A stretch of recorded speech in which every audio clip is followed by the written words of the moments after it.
Welcome to Survivor Scale, the show where we break down all of horror's greatest characters to find out who has the skills, experience, and mentality to be the ultimate survivor. I'm H2 Mass, and today I'm breaking down every main character in John Carpenter's 1978 inhuman horror, Halloween, where a murderous psychopath breaks out of captivity and returns to his hometown of Haddonfield to wreak havoc on its unsuspecting citizens.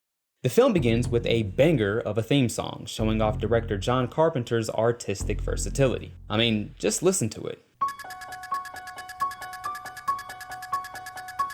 In the opening shot, we see from Michael Myers' point of view as he walks around the outside of a house, looking at the couple inside. He then enters through the open back door and goes into the kitchen, where he picks up a knife and immediately holds it over his head with the blade facing down. You know he's crazy if he's holding it like that. As he continues walking, he picks up a mask and covers his face. Eventually, he encounters his sister, Judith, brushing her hair without a shirt on. When she turns around, he stabs her repeatedly, causing her to scream. Now, I don't know about you, but that did not sound real to me. That acting was terrible. Or was it? Now, this makes no sense from a storytelling perspective, but if I give her the benefit of the doubt, I could say she faked her death, using what she likely knew of her brother's psychopathic tendencies to anticipate something as depraved as trying to murder her, and recognizing that playing dead after he had attacked her could convince him that he had already killed her even though he hadn't. Now, that would be some S-tier behavior, but it's probably not the case. Anyway, after he kills her, he walks out of the house just before his parents arrive and take off his mask, revealing the clown that he is. Just look at that face. And he's only 6 years old. You know, this could probably pass as the Joker's origin story. We then skip forward 15 years to 1978, driving to the sanitarium that now houses Michael. Here, the film introduces us to Dr. Loomis, a man who has studied Michael since it killed its sister. Don't you think we could refer to it as him? Well, I'm just going by what Dr. Loomis says. Don't underestimate it. See? He gets it. Here, Dr. Loomis gives us a brief look at his extreme cynicism, his complete lack of trust in Michael Myers' humanity, suggesting that Loomis won't hesitate to kill Michael if the opportunity presents itself. Such urgency and willingness to kill likely gives Loomis a major advantage in both this and other horror movies. I mean, he wants Michael to never be released under any circumstances. Never. As they continue driving to the hospital, they see the patients wandering around the yard, having escaped their barriers, so Loomis gets out of the car to get past the gate blocking it. While he's gone, Michael jumps on top of the car and breaks the window with one hand. Man, strong as shit! He then hijacks the car and drives away. Where did he learn how to drive a car? He'd been in a mental hospital since he was 6 years old, with no internet, and I doubt he's been taking reading lessons. Where he learned how to drive? The next day, on Halloween morning, we are introduced to one of the most iconic, spoiler, final girls in horror movie history, Laurie Strode. As she walks to school though, Michael watches her from behind. Meanwhile, Dr. Loomis tells one of his superiors to get ready for Michael's arrival in Haddonfield before he starts killing people, but they blame him for Michael's escape, despite the doctor's arguments otherwise. You're patient, Doctor. If precautions weren't strong enough, you should have told somebody. I told everybody! Nobody listened. I don't know why you blaming him. He clearly knew what was up. At school, Laurie sees Michael watching her from outside, but she turns away to answer a question. When she looks outside again, Michael is gone. So he somehow got into the car, started it, and drove away in the 10 seconds that she was talking? Okay. Dr. Loomis then tells the police in Haddonfield to prepare for Michael Myers, You must be ready for him. showcasing his planning and sense of caution. If you don't, it's your funeral. He then inspects an abandoned truck on the side of the road and finds the same matchbook that was in the car that Michael stole at the beginning of the film, confirming that Michael had been here and showing Dr. Loomis's strong observation and recall abilities. After school, Laurie walks home with one of her friends, Linda, who pulls out a cigarette to show how little she values her life. Another friend, Annie, catches up to them and Laurie notices a car driving behind them, not realizing that Michael is the driver. Annie then yells at the car, causing Michael to stop abruptly. Now, this is the kind of recklessness that dooms oh so many horror movie characters. Here, Annie brings danger upon herself for no good reason, significantly lowering my confidence in her sense of self-preservation. Wait, was she smoking too? I'm telling you, man, smokers do not care whether they live or die. Later, Annie and Laurie drive to another part of town to babysit two kids that live across the street from one another, but on their way there, they run into Annie's father, Sheriff Brackett, who tells them someone broke into the hardware store and stole a mask, a knife, and some rope, convincing Sheriff Brackett that some kids committed the crime, already alluding to his skepticism of the danger of Michael Myers. After Annie and Laurie leave, Dr. Loomis arrives to talk to Brackett to warn him about Michael, who happens to drive past Loomis while his back is turned. Michael then follows the girls until they arrive at their respective destinations. Somehow though, throughout their entire time driving, neither Laurie nor Annie notice that the same car has been following closely behind them for quite a while, hinting at their poor awareness or lack of paranoia. Something to keep in mind. Meanwhile, Dr. Loomis and Sheriff Brackett go to Michael's childhood home to look for him. When they get to Judith's old room, something hits the window and Dr. Loomis reactively pulls out his gun in defense. Now, this may look goofy, but this quick movement significantly raises his chances in other horror movies, suggesting valuable reactions that can not only defend himself, but harm his opposition as well. Very promising. Dr. Loomis then tells Brackett that they should stay at the house and wait for Michael because he thinks that he'll return soon. Not very promising. Well, at least not after Sheriff Brackett leaves and Dr. Loomis still stays behind without any backup. I mean, how can Loomis be so willing to face Michael alone if he considers him such a threat? He may be overestimating his own combat ability, but we'll see. Meanwhile, Annie talks to Laurie on the phone, but is interrupted when the family dog starts barking. When the dog goes outside, it sees Michael and attacks him, but Michael kills it. Annie then hears it whimpering, but disregards it, giving it no deeper thought, once again showing a general lack of paranoia that could certainly harm her in this film and other horror movies. Annie then goes into the shed in the backyard to wash her clothes after spilling some butter on them. Michael then locks Annie inside the shed without her noticing him, so she tries to crawl through the back window but somehow gets stuck. "Stepbrother, I'm stuck." Lindsay, the kid she's babysitting, then comes in and sets her free. Annie's boyfriend Paul then calls her, asking for some sexy time. That's all you ever think about. Annie, eager to oblige him, takes Lindsay to Tommy's house so that Laurie can watch the kids instead. Annie then goes to her car but finds that the door is locked, so she goes back inside the house and gets the keys. When she returns to her car, she tries to open the door again without unlocking it, but it opens anyway, implying that someone else has already unlocked it. Ooh, spooky. When she gets inside the car, Michael chokes her from behind, but as he does so, she repeatedly honks the horn, likely to get the attention of anyone who could hear, but nobody arrives and Michael slits her throat. Well, let's rank her.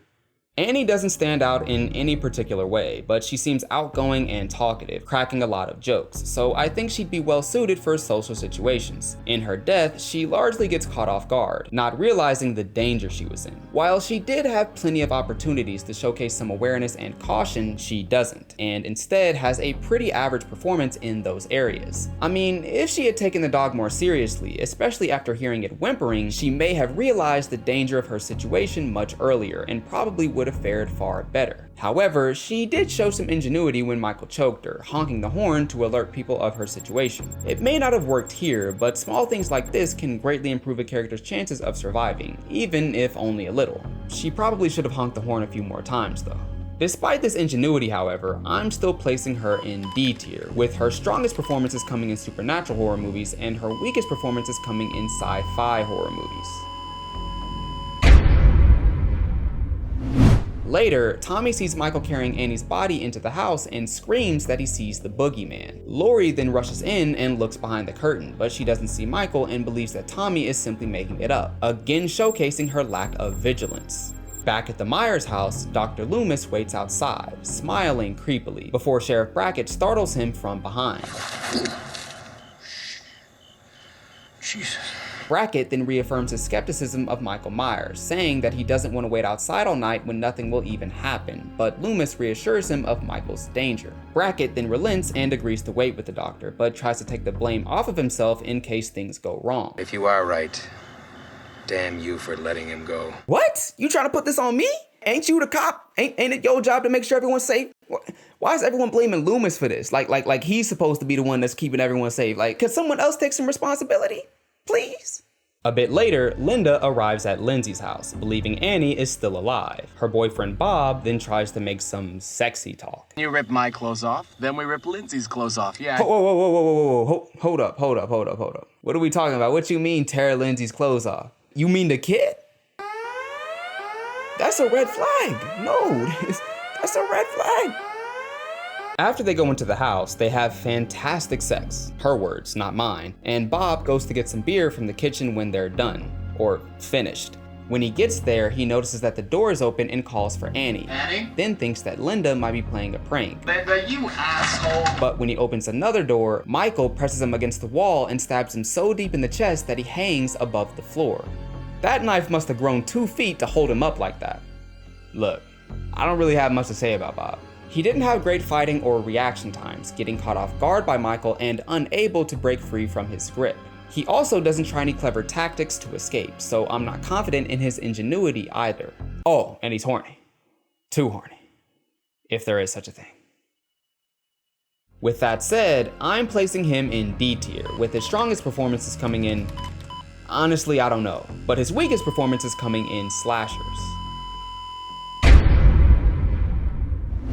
Michael then walks into Linda's room, wearing a sheet to hide his appearance. Mistaking him for Boob, Linda shows him her bobs. See anything you like? But Michael don't care about none of that. He just wants to kill people. So when she asks him about the beer Bob was supposed to get, he doesn't respond, and simply stands in silence. Linda, frustrated, then gets up and calls Laurie to find out where Paul and Annie are. As she does so, she turns her back to Michael, who walks up behind her and chokes her to death.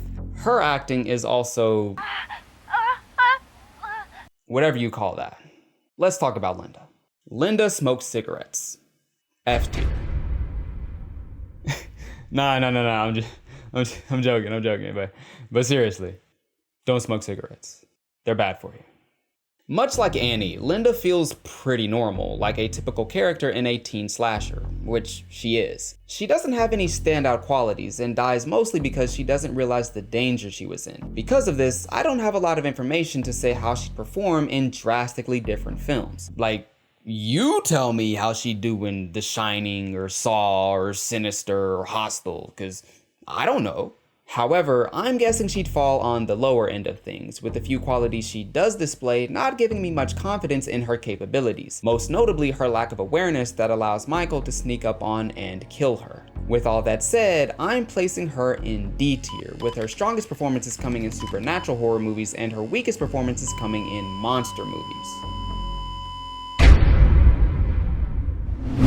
As Linda makes those choking sounds, Laurie initially thinks Annie is playing a prank on her, but eventually takes it more seriously, deciding to go to the house to find out what's going on. After leaving the kids and locking the door, she goes to the other house but sees nobody inside. However, when she goes to the second floor, she finds Annie's body spread across the mattress. She then stumbles backwards in shock, just before Bob's body swings behind her. When the closet door opens on its own, Laurie sees Linda's body, runs out of the room, and freezes against the wall. Now, a bit more composure and urgency here would certainly improve her performance, allowing her to recognize the danger she now faces and quickly seek safety. However, since she does not display these qualities in this moment, Michael takes advantage of her vulnerability by arising from the shadow and... missing? This man just missed a point-blank stab. Laurie then falls over the railing, landing headfirst on the staircase 10 feet below her, but quickly gets up. That's some great durability, or resolve, or both. When she reaches the door, she finds it locked. Realizing that Michael is still pursuing her, she looks for another way out instead of trying to open the door while staying in one spot, allowing her to maintain some distance from Michael. When she makes it to the kitchen, she locks the door to keep Michael out, and tries to leave through the back door but finds it jammed by a rake. She keeps trying to fiddle with it until Michael breaks through the other door, after which she breaks through the window, moves the rake, and runs away, showing some nice willpower to break through a window with her bare hands to stay alive. When she gets outside, she screams to the neighbors for help, but nobody answers, so she goes back to Tommy's house but realizes that she has lost the keys. She bangs on the door to wake up Tommy and makes the mistake she avoided earlier by standing outside the house as Michael continues walking towards her. Here, she's relying far too heavily on some kid to help her when she could just continue running away, as she should now realize that Michael only walks. I don't know, it's just really funny to me that she just stands in the same spot trying to open the door, trying to get Tommy's attention while Michael slowly walks towards her for like a whole minute. Like, you could just move, yeah. Luckily for her though, Tommy is no ordinary kid and wakes up in time to open the door and let Laurie inside. After she enters, she immediately tries to call the police, but the phone doesn't work, so she hangs up. She then notices the open window and realizes that Michael may have gotten into the house. After this, she makes a very poor decision as she sits down on the floor with little cover, making it easy for Michael to sneak up on her, which he does. Bro missed again. That mask must have an accuracy debuff. Laurie then manages to stab him with a knitting needle, showing some nice reflexes, preparation, and combat ability. Michael then collapses to the floor. Laurie then grabs his knife and looks at his body. Thinking he died, she drops the knife and relaxes. Here, she shows her lack of urgency, not running away or solidifying the kill when she has the opportunity to do so. Such passiveness could certainly harm her in other situations, so keep that in mind. She then goes upstairs to check on the kids, but when Michael walks up behind her, she tells them to go into another room and lock the door. She, however, goes into a different room, opens the door to the balcony, and then hides in the closet, trying to trick Michael into thinking she ran away.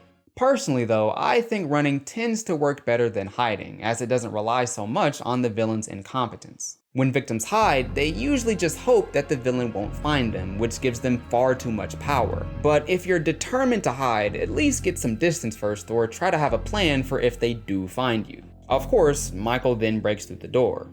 Fortunately though, Laurie did have some kind of plan and had tied some rope around the handles to the closet, giving her time to grab a hanger and stab Michael with it. He then drops the knife and collapses to the floor again. Laurie then picks up the knife and checks to see if he's dead. She then drops the knife right next to his body?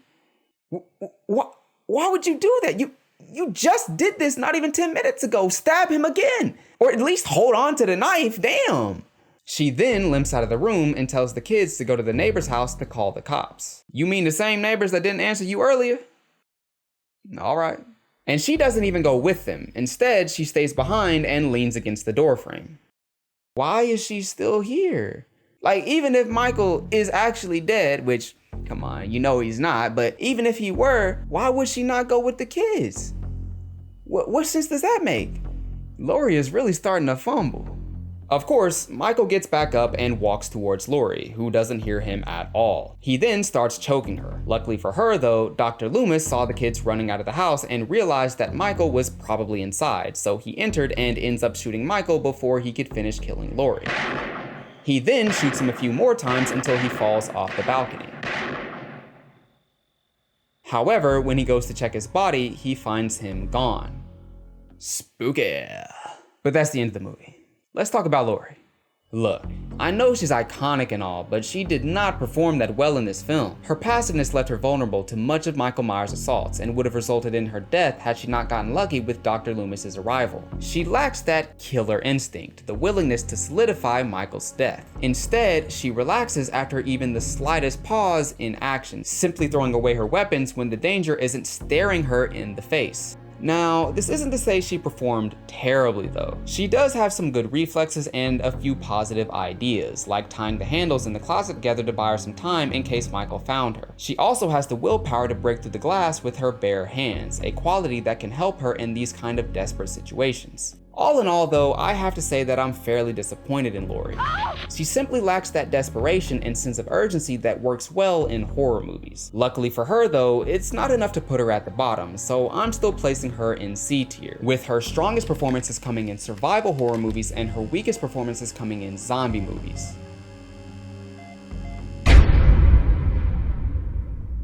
Now let's talk about Dr. Loomis.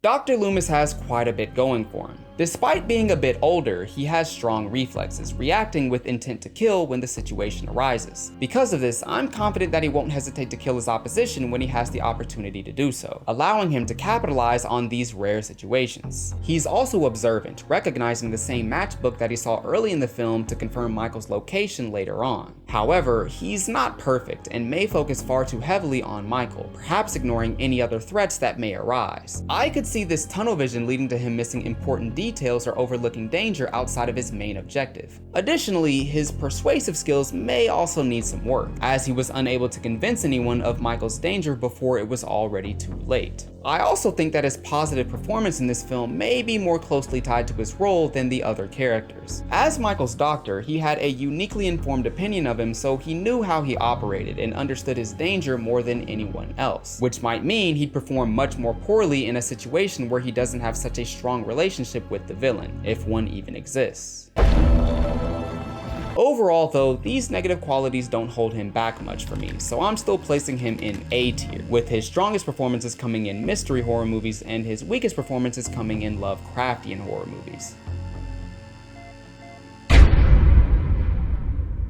Now it's time to give out the awards. Well, one award and one whatever the opposite of an award is. First off, the Ultimate Survivor Award goes to the character most likely to survive a random horror movie, and I'm giving it to Dr. Loomis. Before I took a closer look at this film, I thought I'd give this award to Laurie, but as I kept watching and analyzing, it became clear to me that Loomis is the stronger candidate. His preparation, sense of urgency, and reactions gave him great versatility, giving me much more confidence in his performance in high-pressure situations. His observational skills and intelligence would allow him to both plan ahead and respond well to a variety of threats. Dr. Sam Loomis is the ultimate survivor.